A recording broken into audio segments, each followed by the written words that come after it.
Hi everyone, welcome to Central Academy. I hope आप लोग अच्छे होंगे। तो आज हम आपके लिए इस वीडियो में लेकर आए हैं हिंदी पेडागॉजी के मोस्ट इंपॉर्टेंट क्वेश्चन जो आपके सीटेट एग्जाम के लिए मोस्ट इंपॉर्टेंट है। तो आइए हम देख लेते हैं हमारा क्वेश्चन क्या है। और इसके पहले अगर आप चैनल पर नए आए हो तो आप चैनल को सब्सक्राइब कर लीजिए और वीडियो को लाइक कर दीजिए। आइए हम देख लें हमारा क्वेश्चन क्या है। और अगर वीडियो पसंद आई हो तो आप जो है कॉमेंट सेक्शन में आप बता सकते हैं आपको वीडियो कैसी लगी। तो फिर आइए देख लेते हैं हमारा क्वेश्चन क्या है। कि हमारा पहला क्वेश्चन है कि भाषा की पाठ्यपुस्तक में डॉट से संबंधित पाठ होने चाहिए। क्वेश्चन क्या है? क्वेश्चन है कि भाषा की पाठ्यपुस्तक में डॉट से संबंधित पाठ होने चाहिए। कैसे पाठ होने चाहिए? तो फर्स्ट ऑप्शन है विज्ञान, और दूसरा है संस्कृत, और तीसरा ऑप्शन है साहित्य, और चौथा ऑप्शन है ये सभी। तो हमारा इसमें राइट ऑप्शन कौन सा हो जाएगा? राइट ऑप्शन हो जाएगा ये सभी।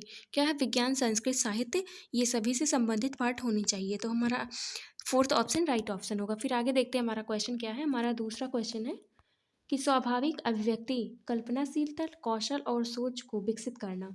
क्या है? स्वाभाविक अभिव्यक्ति, कल्पनाशीलता, कौशल और सोच को विकसित करना।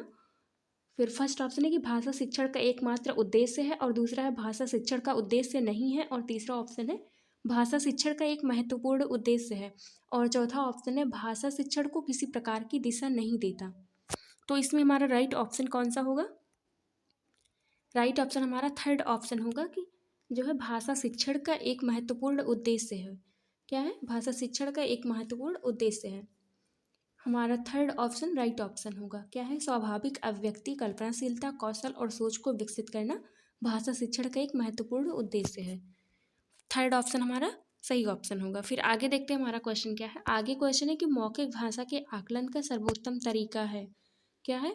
मौखिक भाषा के आकलन का सर्वोत्तम तरीका क्या है? तो फर्स्ट ऑप्शन है अंत्याक्षरी, और दूसरा ऑप्शन है प्रश्नों के तयशुदा उत्तर देना, और तीसरा ऑप्शन है अनुभव बांटना व बातचीत, और चौथा ऑप्शन है किताब पढ़ना। तो इसमें ऑप्शन हमारा कौन सा सही होगा? क्वेश्चन क्या कर रहा है कि मौखिक भाषा के आकलन के लिए, मतलब कि मौखिक भाषा के आकलन के लिए सर्वोत्तम तरीका कौन सा होना चाहिए, तो कौन सा होगा? तो इसमें थर्ड ऑप्शन हमारा राइट ऑप्शन होगा कि अनुभव बांटना व बातचीत करना। अनुभव बांटना व फिर बातचीत करना, जिससे हमारा मौखिक भाषा का आकलन करने का ये सर्वोत्तम तरीका है। तो हमारा थर्ड ऑप्शन सही ऑप्शन होगा। फिर आगे हम क्वेश्चन देखते हैं। आगे क्वेश्चन क्या है कि आकलन, आकलन या फिर असेसमेंट जिसको हम कहते हैं, आकलन फर्स्ट ऑप्शन है कि केवल यह बताता है कि बच्चे ने क्या नहीं सीखा, और दूसरा ऑप्शन है भाषा सीखने और सिखाने की प्रक्रिया का अभिन्न अंग है, और तीसरा ऑप्शन है पाठ समाप्ति पर ही किया जाता है, और चौथा ऑप्शन है मूलतः शिक्षक केंद्रित ही होता है। तो हमारा ऑप्शन सही क्या होगा कि आकलन जो है क्या है? तो आकलन जो है भाषा सीखने और सिखाने की प्रक्रिया का एक अभिन्न अंग है। ऑप्शन हमारा दूसरा ऑप्शन सही ऑप्शन होगा कि आकलन जो है भाषा सीखने और सिखाने की प्रक्रिया का प्रमुख अंग है, अभिन्न अंग है। फिर हम आगे क्वेश्चन देखते हैं।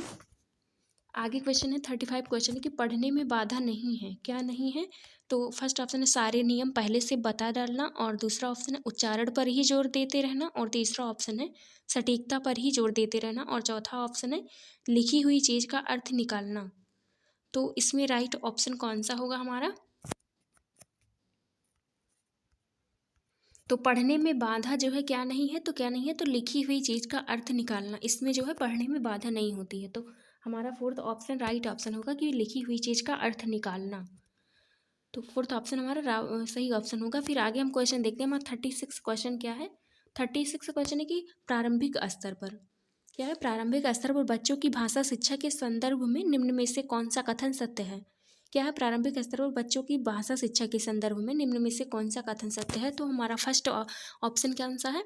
फर्स्ट ऑप्शन है समृद्ध भाषा परिवेश भाषा शिक्षण में सहायक होता है। क्या है? समृद्ध भाषा परिवेश भाषा शिक्षण में सहायक होता है, और दूसरा ऑप्शन है अत्यधिक अभ्यास कार्य शिक्षण में बच्चों की रुचि उत्पन्न कराता है, और फिर तीसरा ऑप्शन है कि भाषा की जटिलता छात्रों को अन्वेषण के लिए प्रेरित करती है, और चौथा ऑप्शन है कि छात्र स्वतः भाषा सीखने में समर्थ होते हैं। तो इसमें राइट ऑप्शन हमारा कौन सा होगा? क्या है कि प्राथमिक स्तर पर बच्चों की भाषा शिक्षा के संदर्भ में निम्न में से कौन सा कथन सत्य है? तो कौन सा होगा? तो इसमें हमारा जो है फर्स्ट ऑप्शन सही ऑप्शन होगा कि समृद्ध भाषा परिवेश भाषा शिक्षण में सहायक होता है। बच्चों को जो है क्या है कि समृद्ध भाषा परिवेश भाषा शिक्षण में सहायक होता है। क्या है? अगर बच्चों को जो है अच्छा परिवेश, अच्छा वातावरण, समृद्ध परिवेश जो है जब मिला भाषा का, तो जो है वो भाषा को अच्छी तरीके से सीख लेते हैं। तो इसमें हमारा फर्स्ट ऑप्शन सही ऑप्शन होगा। फिर आगे देखते हैं क्वेश्चन क्या है। 37 क्वेश्चन क्या है कि भाषा की प्रकृति के संबंध में निम्नलिखित में से कौन सा कथन सत्य नहीं है। क्या सत्य नहीं है भाषा की प्रकृति के संबंध में? तो क्या सत्य नहीं है? तो फर्स्ट ऑप्शन है भाषा का विचारों से गहरा संबंध है, और दूसरा ऑप्शन है कि भाषा में केवल भाषा वैज्ञानिकों द्वारा स्वीकृति ध्वन्यात्मक संकेतों का प्रयोग होता है, और फिर तीसरा ऑप्शन है कि भाषा पैतृक संपत्ति ना होकर अर्जित संपत्ति है, और फिर चौथा ऑप्शन है कि भाषा का अर्जन अनुकरण द्वारा होता है। तो इसमें ऑप्शन कौन सा होगा सही? क्या है कि कौन ये नहीं की बात कर रहा है कि कौन सा नहीं है, कथन सत्य नहीं है। तो कौन सा कथन सत्य नहीं है? तो इसमें दूसरा ऑप्शन सही ऑप्शन है कि भाषा में केवल भाषा वैज्ञानिकों द्वारा स्वीकृति ध्वन्यात्मक संकेतों का प्रयोग होता है। ये ऑप्शन हमारा गलत ऑप्शन है, तो यही पूछा नहीं गया है, तो नहीं पूछा गया, तो इसलिए दूसरा ऑप्शन सही ऑप्शन होगा। फिर आगे देखते हैं हमारा क्वेश्चन क्या है कि 38 क्वेश्चन है कि उपचारात्मक शिक्षण का आधार है। क्या है उपचारात्मक शिक्षण का आधार है? तो क्या आधार है? तो फर्स्ट ऑप्शन है निदानात्मक परीक्षण, और दूसरा है सैद्धांतिक मूल्यांकन, और तीसरा व्यापक मूल्यांकन, और चौथा पाठ्य पुस्तक परीक्षण। तो क्या उपचारात्मक का आधार क्या है? तो हमारा इसमें राइट ऑप्शन फर्स्ट ऑप्शन होगा निदानात्मक परीक्षण। निदान का मतलब क्या होता है कि रोगों से बचाव का उपाय, या फिर जो है अधिगम से पहले जो है कि बच्चे ने जो है कितना सीखा है, कितना अधिगम हुआ है बच्चों का जो है, और उसमें क्या सीखा है और क्या सीखना बाकी है, या फिर क्या त्रुटियां हुई हैं, उनका निदान करना निदानात्मक परीक्षण होता है। तो फिर हमारा फर्स्ट ऑप्शन सही ऑप्शन होगा। फिर आगे देखते हैं क्वेश्चन क्या है हमारा आगे 39 क्वेश्चन है कि अमृता ने पाठ पढ़ते समय अमूल्य को बहुमूल्य पढ़ा। इस प्रकार का भाषा प्रयोग किस ओर संकेत करता है? क्या है? अमृता ने पाठ पढ़ते समय जो है अमूल्य को बहुमूल्य पढ़ा। क्या पढ़ा? बहुमूल्य पढ़ा।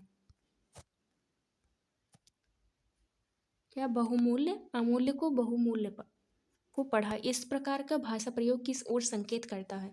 तो किस ओर संकेत करता है? तो फर्स्ट ऑप्शन है कि वह अक्षर पहचान की जगह अर्थ को समझते हुए पढ़ रही है, या फिर उसे शब्दों के मध्य सूक्ष्म अंतर का ज्ञान नहीं है, और तीसरा ऑप्शन है कि उसे वाचन का अभ्यास नहीं है, और चौथा ऑप्शन है उसे उपसर्गों के प्रयोग का महत्व नहीं है। तो इसमें राइट ऑप्शन हमारा जो है दूसरा ऑप्शन होगा कि उसे शब्दों के मध्य सूक्ष्म अंतर का ज्ञान नहीं है, इसीलिए वो अमूल्य को बहुमूल्य पढ़ रही है। तो दूसरा ऑप्शन हमारा सही ऑप्शन होगा। फिर आगे देखते हैं क्वेश्चन क्या है कि क्वेश्चन है कि क्या क्वेश्चन है कि मेरे को तुम्हारे से कुछ काम है। नीलम का यह प्रयोग सिद्ध करता है कि क्या है? मेरे को तुम्हारे से कुछ काम है। तो नीलम का यह शब्द प्रयोग सिद्ध करता है कि उस फर्स्ट ऑप्शन है उसकी भाषा व्याकरणिक दृष्टि से अशुद्ध है, और दूसरा ऑप्शन है कि वह सर्वनामों के प्रयोग में गलती करती है, और तीसरा ऑप्शन है कि उसे कारक की त्रुटियों का अभ्यास नहीं है, और चौथा ऑप्शन है कि वह भाषा प्रयोग में बहुत लापरवाह है। तो इसमें राइट ऑप्शन क्या है, क्या होगा? तो क्वेश्चन क्या है कि मेरे को तुम्हारे से कुछ काम है, इसका मतलब क्या है कि इसके जो है ग्रामर में मिस्टेक है। तो हमारा इसीलिए फर्स्ट ऑप्शन सही ऑप्शन होगा कि उसकी भाषा व्याकरणिक दृष्टि से अशुद्ध है। तो हमारा इसमें फर्स्ट ऑप्शन सही ऑप्शन होगा। फिर आगे देखते हैं हमारा क्वेश्चन क्या है। हमारा क्वेश्चन है कि भाषा शिक्षण में वर्णनापरक कार्य करवाना सहायक होता है। किसमें सहायक होता है? तो फर्स्ट ऑप्शन है छात्रों की कल्पना शक्ति के विकास में, और दूसरा है कक्षा की वृत्तियों को सही दिशा लगाने में, और फिर तीसरा है कक्षा में अनुशासन बनाए रखने में, या फिर कक्षा में परिवेश से जुड़ने का अवसर देने में। तो ऑप्शन इसमें कौन सा होगा? क्वेश्चन है कि भाषा शिक्षण में वर्णनापरक कार्य करवाना सहायक होता है। तो किसमें सहायक होता है? तो वो छात्रों की कल्पना शक्ति के विकास में सहायक होता है। क्या है? भाषा शिक्षण में वर्णनापरक कार्य करवाना सहायक होता है छात्रों की कल्पना शक्ति के विकास में। हमारा फर्स्ट ऑप्शन सही ऑप्शन होगा। फिर आगे देखते हैं क्वेश्चन क्या है कि भाषा में आकलन करते समय आप किसे सबसे कम महत्व देंगी? मतलब कि सबसे कम, लीस्ट इम्पॉर्टेंट। तो हम देखते हैं हमारा फर्स्ट ऑप्शन क्या है। भाषा के आकलन की बात कर रहा है कि भाषा के आकलन करते समय आप सबसे कम इम्पोर्टेंस किसको देंगी? तो फर्स्ट ऑप्शन है कि प्रश्नों का निर्माण करना, और दूसरा है परिचर्चा, और तीसरा है सृजनात्मक लेखन, और चौथा है प्रश्नों के उत्तर लिखना। तो हम जो है इसमें हमारा दूसरा ऑप्शन सही होगा कि परिचर्चा। भाषा का आकलन करते समय हम परिचर्चा पर सबसे कम महत्व देते हैं, इसलिए परिचर्चा हमारा दूसरा ऑप्शन सही ऑप्शन होगा। फिर आगे देखते हैं हमारा क्वेश्चन क्या है। हमारा क्वेश्चन है कि भाषा शिक्षण की प्रक्रिया क्या है। भाषा शिक्षण की प्रक्रिया, फर्स्ट ऑप्शन है अत्यंत जटिल प्रक्रिया है, और दूसरा है भाषा की कक्षा में ही संभव है, और फिर तीसरा ऑप्शन है घर में संभव नहीं है, और चौथा है विभिन्न विषयों की कक्षाओं में भी संभव है। तो इसमें हमारा राइट ऑप्शन कौन सा होगा।